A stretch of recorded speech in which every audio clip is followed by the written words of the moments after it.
va commencer par la première table ronde, les fondements juridiques du devoir d'informer, d'information. Cette recherche de la transparence, vous l'avez dit, elle se manifeste d'une part entre les citoyens et les pouvoirs publics et d'autre part entre les personnes privées. Donc c'est deux points que je vais aborder successivement assez rapidement. Il faut noter, je pense, un net mouvement d'amélioration des droits des administrés à partir de la fin des années 70. Mouvement qui est révélateur de la transformation de la relation entre administrés et administration. L'administré passe d'un statut d'assujetti à un statut de citoyen, véritablement. Le citoyen dispose d'un droit d'accès aux documents administratifs, aux données personnelles, aux archives, une obligation d'information mise à la charge des autorités administratives en ce qui concerne les décisions individuelles défavorables. À la fin des années 70, l'objectif c'était de faire de l'administration une maison de verre, disait-on à l'époque. Montrer l'administration au grand jour, c'est pas un mouvement qui s'est stoppé à la fin des années 70, il s'est poursuivi. En ce qui concerne les personnes privées, le devoir d'information s'exprime majoritairement dans la relation contractuelle.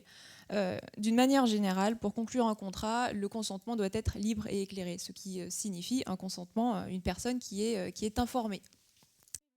Aucun texte dans le Code civil ne prévoit une obligation d'information à la charge d'un co-contractant.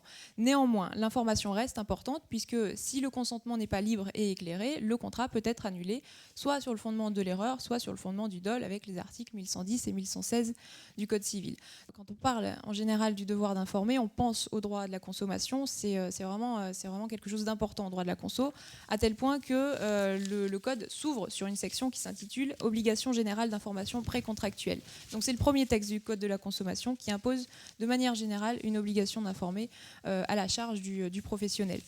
À côté de cette obligation générale d'information, il y a tout un tas de dispositions qui sont plus restreintes et qui ont un champ d'application plus restreint et qui prévoient pour des contrats particuliers des obligations d'information supplémentaires.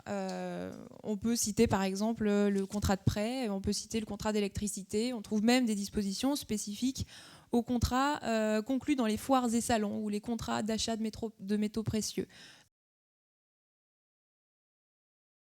L'adage veut simplement dire qu'on ne peut pas se prévaloir de son ignorance pour se soustraire à l'application des règles de droit. On ne peut pas se réfugier derrière le « je ne savais pas » parce que ce serait une rupture dans l'égalité. On arriverait à féliciter, enfin à récompenser celui qui n'a pas fait l'effort de se renseigner sur les règles de droit, alors que celui qui a fait l'effort, on lui dirait ben non, tant pis.